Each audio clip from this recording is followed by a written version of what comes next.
Jeanette McGee expresses her heart in music, dance, and spoken word poetry.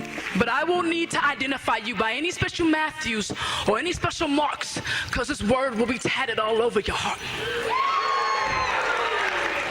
She also finds healing from wounds of her past. You start hearing the back and forth between your parents, automatically, my heart starts beating hard, like, where's this gonna go and how far is it gonna go? As a little girl, Jeanette never knew when it was going to be one of those nights. Alcohol and drugs turned the dad she loved into a stranger she feared. Okay, what can I do? Can I go get a knife? Can I help her? Like, what do I do once I get in there? You have all those things. It just made you feel like helpless. What are you looking at? There were good memories of him, too. He was a musician, and he was talented with a beautiful voice. And that I remember just loving to hear him sing. I always thought that he was just this really cool guy. It just seemed like he had a struggle within him. Even in all that, I knew that he loved me. That's the crazy thing about it. I never thought that it would get to an extent like, this guy's really gonna kill me. Her dad wasn't the only family member Jeanette had to worry about. He was our babysitter.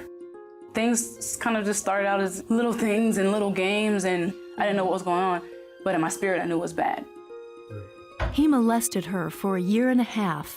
Then, her dad crossed that line. Hey, Jeanette. Unbutton your shirt. It was a complete shock. It was completely scary. It was, what do I do other than kind of just go with what's going on? I really trusted him as my dad. Jeanette says she had faith in God even as a little girl. Her mom and grandmother were godly women who taught her the Bible. When she finally told her mom about the family member, What? He never babysat again. But she never said anything about her dad. She didn't want to add to her mom's burdens. So he molested her 2 more times and physically abused her for years. Always a struggle of not having any confidence in who I was. Why this had to be my family, looking at other families, and why does she get to have a good dad?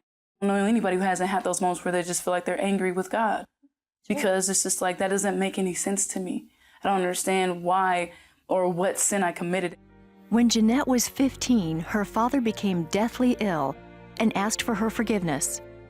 I responded to him horribly because I wanted him to hurt like I hurt. And he's like, I really need for you to forgive me. When I heard need, I took that to my advantage. And I said, no, I will not. And looked him dead in the eye and said that. And my plan was, I'll tell him no now, and then after he suffers long enough, I'll tell him. But that didn't work out that way. He died a few days later. I felt horrible. And she would for years. Though Jeanette never again had to face abuse, she did have to deal with its consequences. She was lonely and withdrawn throughout her teens, keeping her sickening memories to herself. When Jeanette was 22, her roommate unknowingly triggered her breaking point.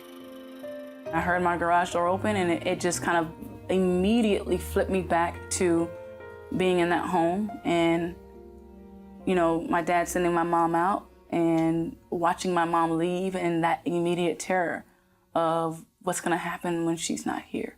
I thought I was gonna have to check into a mental institution, and I was terrified. And I didn't want to tell anybody, because I was just completely and utterly embarrassed. She finally decided that getting help was worth the embarrassment. She told every detail to a friend from church. Finally, I felt so much more free because I didn't have the same thing that was keeping me bound.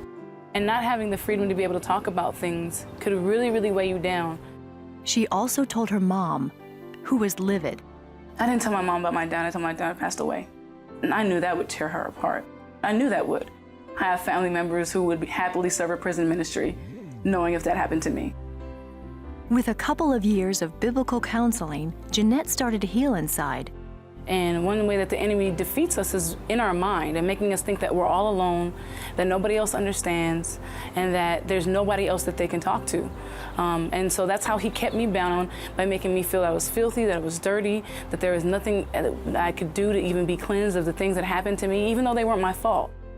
The glory of Christ is the resurrection, but you can't just skip the cross. You can't skip the suffering or all the souls he came for that were lost. There is light at the end of the tunnel. You may not see it, but he sees it clear. But some of us are running haphazardly in the dark due to fear. Jeanette says that her music and poetry also allow her to lead others out of their secret pain. As for her dad, have you come to the place you've forgiven him now? Yeah, definitely. Only the Lord can place that type of forgiveness inside of you. There's nothing that can happen that God doesn't allow to happen. So resting in that truth allows us to know that even in the things that seem horrible in this crazy, sinful world and the things that have transpired to us, that which was meant for evil will turn out to be for our good. And so being able to rest in that gives me a lot of peace. Just knowing that God has had me every single step of the way and He has not forgotten me, ever.